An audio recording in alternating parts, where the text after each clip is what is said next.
Bentrovati nuovamente in diretta con Focus TG. Adesso parliamo di progetti per parchi agrivoltaici in Veneto. Ci sono progetti che stanno facendo discutere, suscitando più di un malumore tra le comunità coinvolte. Il Consiglio regionale ha convocato a Venezia i sindaci dei comuni che sono coinvolti da questo progetto. Vediamo i servizi. Ogni promessa è debito, recita il vecchio adagio. E il consigliere regionale Roberto Marcato il suo debito l'ha pagato, convocando in commissione congiunta a Palazzo Ferrofini i sindaci del Veneto che sono alle prese con progetti di agrivoltaico in grado di cambiare il volto al territorio. I sindaci stanno dando un urlo d'allarme per il fatto che arrivano spesso e volentieri multinazionali ad alto tasso speculativo che si mettono a fare questi campi fotovoltaici in barba all'ambiente, in barba alle culture pregiate per fare speculazioni, perché noi tra l'altro siamo uno dei paesi che paga di più l'energia. Ne sanno qualcosa a Rosà, dove il comune e la gente, le associazioni, gli addetti ai lavori, i comitati e pure le amministrazioni confinanti hanno già detto di no al progetto di agrivoltaico che un privato vorrebbe portare nelle campagne di Travettore. Il progetto è fermo in regione a causa delle osservazioni mosse dai cittadini e dal territorio, ma fra 6 mesi il privato potrebbe ottenere il via libera definitivo grazie a una normativa che per molti ha maglie troppo larghe per progetti come quello di Rosà. I sindaci si trovano di fatto senza strumenti per poter in qualche modo calmierare, gestire questi impianti, e quindi sono rivolti al sottoscritto e abbiamo deciso di convocare assieme alla collega Presidente De Berti la terza e la seconda commissione per fare il punto assieme ai sindaci, assieme agli assessori regionali di competenza, perché noi dobbiamo essere a fianco dei nostri sindaci e del nostro territorio. Non ci sarà solo Rosà a Venezia, ci saranno tanti altri sindaci, tanti altri comuni nelle medesime condizioni, per dire tutti assieme una volta per tutte che c'è un'altra via per le rinnovabili, ma che la campagna deve restare campagna. Nulla contro le energie rinnovabili, ma devono essere fatte nel rispetto del territorio e delle comunità locali. L'auspicio è che riusciamo a fare a quadrato attorno a una proposta seria, forte da fare al governo, e il governo deve essere veloce nel mettere in campo azioni che tutelino il territorio e le comunità locali. Appuntamento giovedì mattina alle 10 a Palazzo Ferrofini e naturalmente ci saremo anche noi. E proseguono a Fontaniva gli interventi, siamo in Alta Padovana, contro gli allagamenti sul territorio comunale, avviando un programma di manutenzione straordinaria di pulizia dei fossati per prevenire criticità durante le piogge più intense. Cantieri aperti e interventi mirati contro gli allagamenti. A Fontaniva il comune accelera sulla manutenzione della rete idraulica per prevenire disagi durante le piogge intense. È infatti in corso un piano di pulizia e sistemazione di fossati e canali in diverse zone del territorio. Dopo il completamento dei lavori in via Barina, già conclusi nei mesi scorsi, gli interventi si concentrano ora nelle vie Vignale, Capitello e Peschiera, dove sono in atto operazioni di pulizia per migliorare il deflusso delle acque. L'investimento complessivo supera gli 82.000 euro e punta a risolvere le criticità emerse soprattutto in occasione del maltempo, quando alcune strade hanno registrato problemi di drenaggio. Secondo l'amministrazione si tratta di opere necessarie per aumentare la sicurezza e ridurre il rischio di allagamenti, intervenendo in chiave preventiva sulla rete idraulica minore. Il sindaco Alberto Trento spiega che i lavori potranno causare disagi temporanei alla circolazione, ma rientrano in un programma più ampio volto a garantire una gestione più efficace del territorio e una maggiore tutela per cittadini e viabilità. I soci di Centro Marca Banca hanno approvato all'unanimità il bilancio ed eletto il nuovo consiglio di amministrazione. Nell'ultimo triennio destinati al territorio quasi 5 milioni di euro.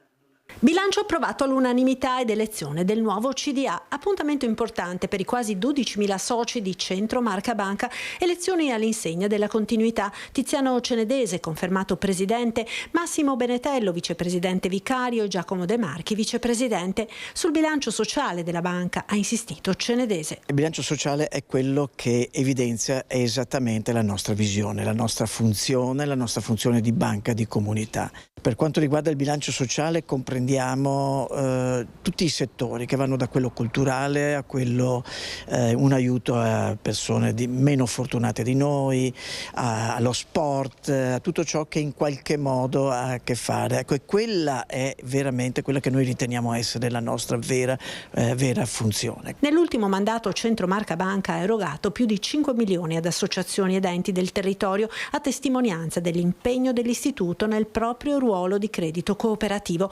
Un impegno confermato dai numeri approvati. Centro Marca Banca chiude il 2025 con un utile netto di oltre 27 milioni di euro. Rappresentata da chi deposita i propri risparmi, perché abbiamo una crescita molto significativa della raccolta, 537 milioni nell'arco di questo periodo che non sono solo un numero, ma rappresentano la fiducia che i nostri soci, i nostri clienti, il nostro territorio ripongono in Centro Marca Banca. 31 milioni di euro spesi nell'ultimo stralcio, di cui 13 solo di fondi propri, uno degli ultimi atti del Consiglio d'amministrazione di Ater Treviso, che ha inaugurato 32 nuovi alloggi. Noi abbiamo 16 più 16 ultimati, qui davanti ne abbiamo altri 16 che abbiamo l'impresa check-in che li sta portando avanti, a brevissimo partiranno altri 16 qui sul lotto a fianco. Abbiamo altri 24 alloggi qua in via La Bassa che sono in fase di ultimazione, quindi andate a capire che più di 30 milioni di investimento sono fondi estremamente importanti e di questi 30 milioni di euro 13 milioni sono delle casse di Ater. Un'inaugurazione a cui il CDA di Ater, giunto a scadenza, teneva particolarmente. Oggi in via Cisole sono 32 gli alloggi completamente riqualificati e in quadrupla classe A, che presto saranno occupati dalle famiglie assegnatarie, ma ne saranno completati altri 60. Una goccia nel mare del problema dell'abitare a Treviso, ma che comunque porta il suo mattoncino. Appartamenti da sistemare, se non vado errando, noi ne abbiamo circa 600. Le Ater hanno delle proprietà ex demanio, quindi estremamente vetuste e magari senza impianti di riscaldamento, dove ci troviamo che per riattare, rendere a norma e quindi poter riassegnare abbiamo delle spese che sfiorano i 60-70 mila euro, quindi capite che sono cifre importantissime.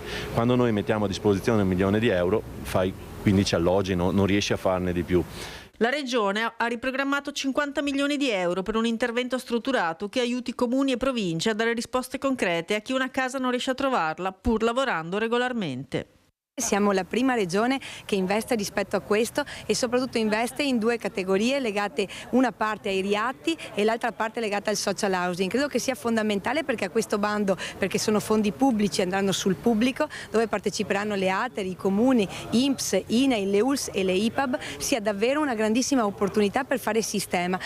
Questa è una ricaduta insieme a tante altre che ve ne saranno negli anni futuri. Il diritto alla casa per noi è un valore centrale. Poi c'è un tema caldo toccato dall'assessore Tessarolo, ovvero spesso chi occupa queste case poi non le tratta col dovuto rispetto, spesso danneggiando il patrimonio. Bisogna lavorare parallelamente alla cultura dell'abitare, cioè bisogna mantenerli, è un bene pubblico, è un beneficio che la collettività dà a chi li occuperà, bisogna viverli responsabilmente, conoscendo anche le regole del convivere. Mi è piaciuta la benedizione del Don perché ha riportato proprio a questo, l'abitare non è solo un immobile, non è solo la risposta a un'urgenza o un'emergenza, è anche un vivere una comunità, un condividere delle regole di buon vicinato, un condividere una prossimità che è fatta anche di paletti e non solo di emergenza. Ci fermiamo per un istante, ci rivediamo tra pochissimo.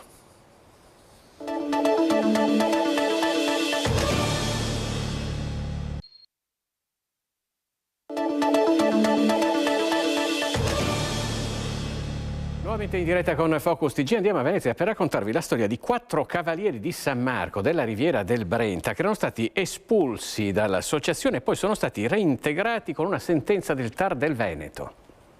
Siamo stati costretti per ben 2 volte a impugnare delle delibere di esclusione che l'associazione aveva ritenuto di fare nei nostri confronti. In entrambe le volte il Tribunale Civile di Venezia ha sospeso la delibera di esclusione e ci ha reintegrati nei ruoli. Adesso aspetteremo l'esito della causa di merito. Noi siamo stati costretti anche a chiedere un risarcimento danni per questo, ma siamo pronti, parlo anche credo per i miei colleghi, a dare quei danni in beneficenza perché noi non abbiamo bisogno, ringraziando Dio, come ogni buon veneto non ha bisogno dei soldi di nessuno, se li procura con le sue manichette tirate su ogni mattina. Entra nelle fasi finali la diatriba tra il Cavalierato di San Marco della Riviera del Brenta e la dirigenza veneziana. Una frattura che arriva da lontano, quella tra le due parti, dopo che Giovanni Conte, Paolo Lucarda, Stefano Marroni e Francesco Rigoni erano stati dichiarati decaduti a causa di un pagamento tardivo della quota associativa pochi giorni prima di un'assemblea in cui avrebbero voluto esporre le proprie posizioni, senza averne però la possibilità. Una decisione contestata e finita davanti ai giudici. Il Tribunale amministrativo del Veneto ha però sospeso il provvedimento e reintegrato i 4 membri nelle loro piene funzioni. Quello che è successo all'improvviso ce lo stiamo ancora oggi spiegando, perché ci siamo visti cacciare via così all'improvviso, senza motivazione. Io ho dato tanto a questa associazione, perché ben tutti sanno quello che io ho sempre donato e dato per questa associazione. E vedermi cacciato via magari per motivi che non li elenco, ma sicuramente che non fanno parte del mio DNA, mi sono sentito anche offeso, quindi io sono pronto a collaborare ancora con questa associazione, ma credo di voler essere rispettato per quello che sono. I diretti interessati parlano di decisioni legittime e inaspettate, ma si dicono pronti a mettere una pietra sopra tutta questa storia pur di continuare ad aiutare il prossimo. Lo spirito mio è sempre stato quello di fare del bene, di aiutare i poveri, però con questa associazione, con questa presidenza, con questo sistema non è seguita così. Tanto è vero che, come siamo stati espulsi, il giudice ci ha integrati, perché noi avevamo ragione e di fronte alla giustizia più volte è stato ribadito che noi 3 avevamo ragione, quindi avanti tutta, io sono disponibile a continuare a fare del volontariato per questa associazione dei Cavalieri San Marco.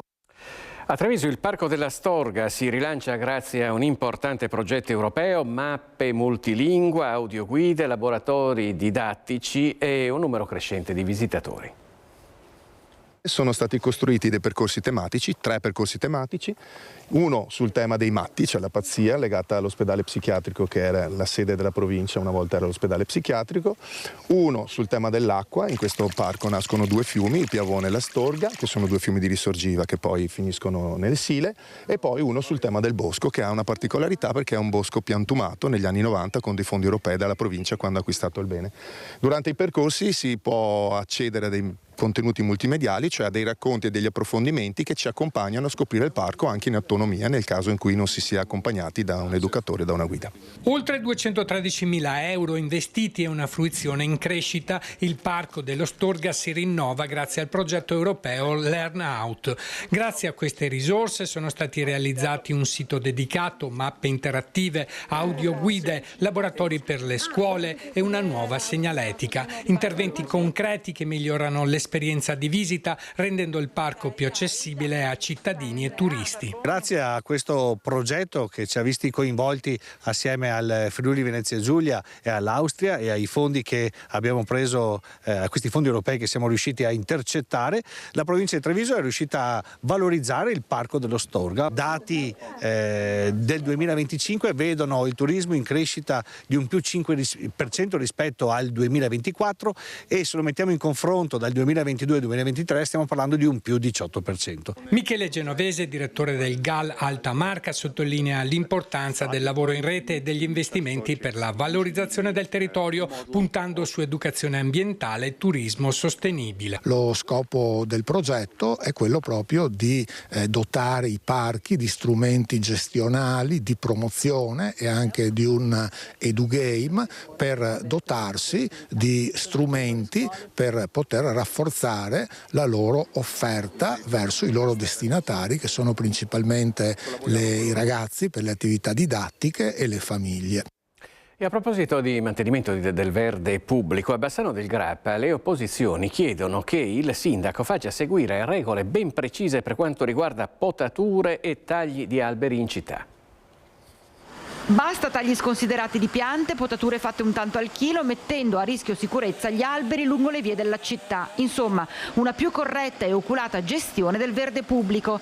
È quanto chiederanno all'amministrazione comunale i consiglieri di minoranza nella prossima seduta consiliare, nell'ottica del rispetto ambientale, ma soprattutto della sicurezza dopo le questioni sollevate in alcuni quartieri cittadini, dove i lavori sul verde pubblico sono stati fatti senza rispettare i criteri ambientali minimi introdotti da decreto ministeriale nel 2020. Questi dettano precise regole che le minoranze chiedono al Comune di introdurre una volta per tutte. I comuni si stanno mettendo in regola, per così dire, un po' alla volta, e noi chiediamo che anche Bassano, oltre a quello che già è stato fatto, arrivi al punto in cui questi criteri ambientali minimi siano la regola per ogni intervento del pubblico. Ma non solo, chiediamo anche che la Giunta si faccia portavoce di un'opera di sensibilizzazione e di divulgazione anche presso i privati, in modo che anche quando gli interventi vengono svolti dai privati siano rispettosi di questi criteri ambientali minimi. Voi avete portato sul piatto 2 esempi, ovvero 25 aprile e quartiere Firenze. Esattamente, anche dal dibattito, a volte anche un po' acceso, che c'è stato in quei quartieri e in città a partire dalle potature del 25 aprile e anche nel passato un po' meno recente ma non molto lontano in quartiere Firenze, abbiamo colto l'occasione per dire bene, ci sono delle regole per agire da questo punto di vista, mettiamole in pratica in modo che poi si facciano le cose come devono essere fatte e si vada anche incontro a chi chiede appunto interventi un po' più equilibrati di alcuni che si sono visti nel passato. Grande successo per la 26esima edizione della Padova Marathon. Il vincitore arriva dall'Uganda, podio veneto per la mezza maratona.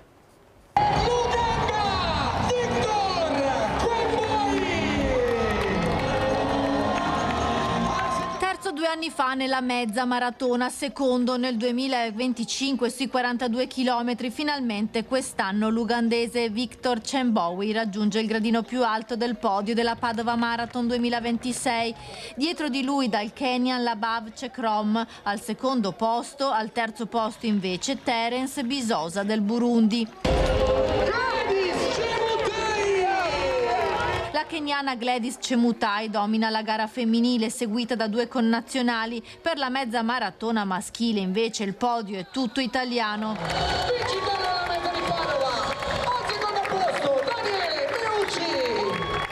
Ahmed Houda al primo posto e Daniel Meucci, atleti della squadra dell'esercito, mentre al terzo posto il veneto Daniele Ferronato di Trevisa Atletica. Sia lui che Houda sono allenati da Ruggero Pertile. Padova è una città che mi ha aspettato, mi ha accolto e sto coltivando i miei sogni qua, grazie sotto la guida di Ruggero Pertile.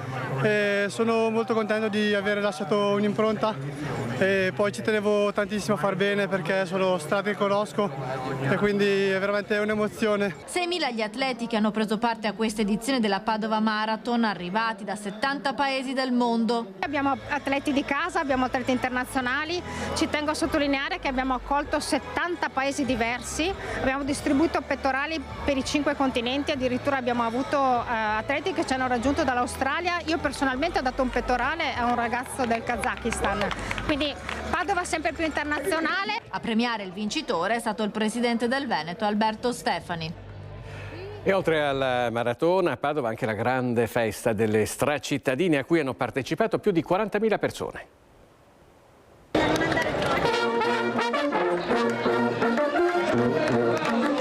Sia una bella corsa e un grande evento per la città di Padova.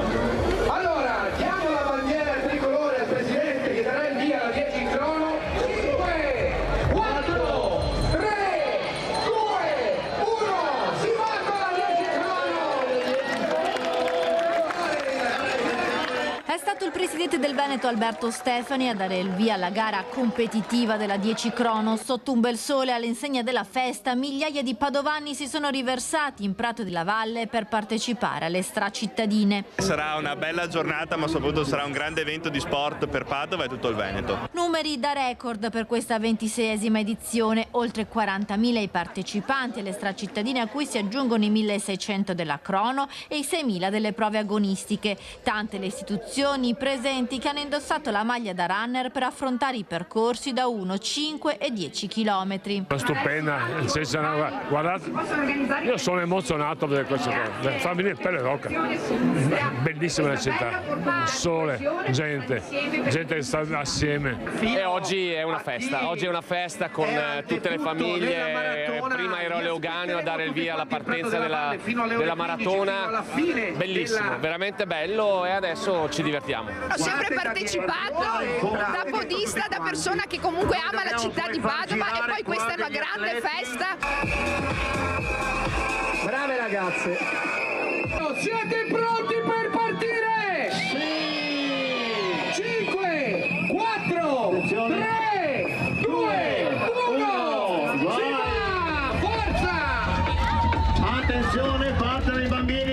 Un minuto di rumore contro la violenza di genere prima della partenza. Lungo il percorso la voce di tante onlus inserite nel charity program dell'evento. È una casa famiglia che accoglie mamme e bambini in difficoltà, ci sono 4 settori, ognuno al proprio e abbiamo un mucchio di educatori. L'associazione Piccolo Principe della Fondazione Ometto ha regalato alla scuola dell'infanzia Il Giardino di Noventa Padovana un defibrillatore proprio per dare la possibilità a tutte le scuole di essere cardioprotette. Zia e nipote. Sì. Vai più veloce tu. Sì. Si corre con la zia, con i nonni, grandi e piccoli, tutti assieme. Si cammina percorrendo le strade più belle della città. Ci si gode la domenica di sport e si taglia il traguardo sorridendo, perché alla fine l'importante è partecipare. Del chilometro. Aspettiamo ancora qualcuno? Era l'ultimo servizio di questa edizione di Focus TG. Vi ricordo i prossimi appuntamenti con l'informazione di Rete Veneta questa sera a partire dalle 18:50 con il telegiornale di Bassano del Grappa, a seguire il notiziario di Vicenza. Quindi l'appuntamento si rinnova con Focus, il talk show di Rete Veneta, in diretta alle 21:15. Ospiti Sante Carraro, Gianluca Colusso, Corrado Cortese, Lorenzo Damiano, Gianluca Forcolin, Jacopo Maltauro e Laura Puppato. Grazie per averci seguito e buon proseguimento di giornata.